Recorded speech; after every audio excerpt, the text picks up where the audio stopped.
si Raymond Sandoval. And ito po yung asawa ko. Siya namin Sandoval. So ito po yung check-in namin ngayon for 1 week. Kumita ako ng 2,700 for extra income. At ako naman po, 1,400 dirham. So ito po ay papadala namin sa anak namin na nasa Pilipinas. So salamat sa UNO. Buti na lang may extra income kami aside sa kinikita namin sa sahod sa trabaho namin. So salamat UNO. Buti na lang may UNO.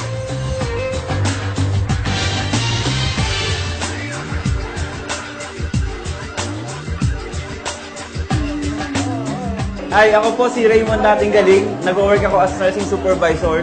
Ito ang kinita ko sa UNO for 1 week. And part-time po itong ginagawa pero full-time ang kitaan. Kinita ko po to sa UNO for 1 week. Actually, birthday po ng nanay ko ngayon. So, papadala ko sa kanya to. Ito po yung part-time ko sa UNO at salamat sa UNO din, nakakaipon na ako. Yeah!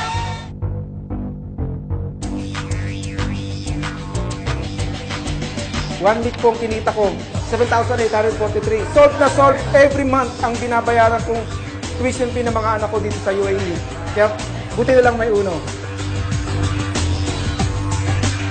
May check ako ngayon, 11,611. Hindi ko na ngayon iisipin yung pang-enroll ng mga anak ko. Malayo pa yung school year pero naka-ready na yung pang-enroll sa kanila.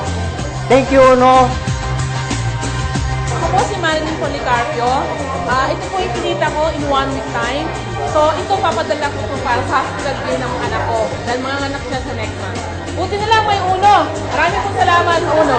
In the span of 6 months, nagkaroon na po ako ng almost 700,000 pesos.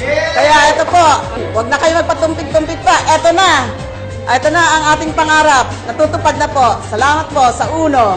Noong una, pinart-time ko siya habang natrabaho ko. Pagkatapos, nag-full-time ako. Ngayon, ito good news guys. 15 days ago, nasa Pilipinas ako, pero ito malupit. Pagbalik ko din sa UAE, guys, merong isang 4,540 at meron pang isang 14,820. Guys, saan ka nakakita? Negosyo na kahit wala ka, talagang kikita ka. Buti na lang may UNO. Salamat sa UNO. 7 years na ako dito sa Abu Dhabi, UAE. Noong una, walang extra income. Pero buti na lang, may UNO office dito.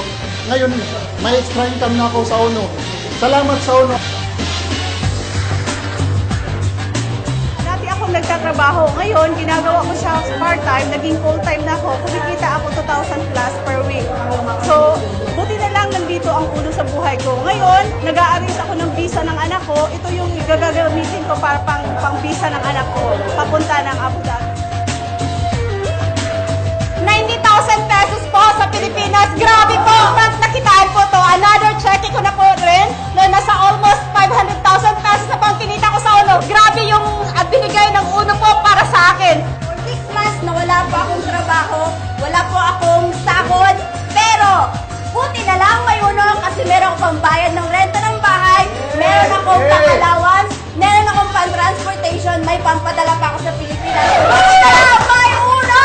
Isa po akong cleaner. Ngayon, nabago ko po ang buhay ko dahil dito sa UNO. Ito, kinikita ko po ito ng 2 weeks, 2,946. So ito, para sa nanay ko, wala pa akong sahod. Ito na po, nakuha ko sa UNO. Buti na lang may UNO. Salamat po. So guys, ako po si Wilson. Ito po yung kinita ko ngayon. 2,000 dirhams within 3 days. Guys, grabe. Ang kinita ko na po, total income sa UNO, almost 1 year, 1 million pesos na po. Tapos, ang malupit, nakabili na po ako ng isang hammer dahil sa UNO.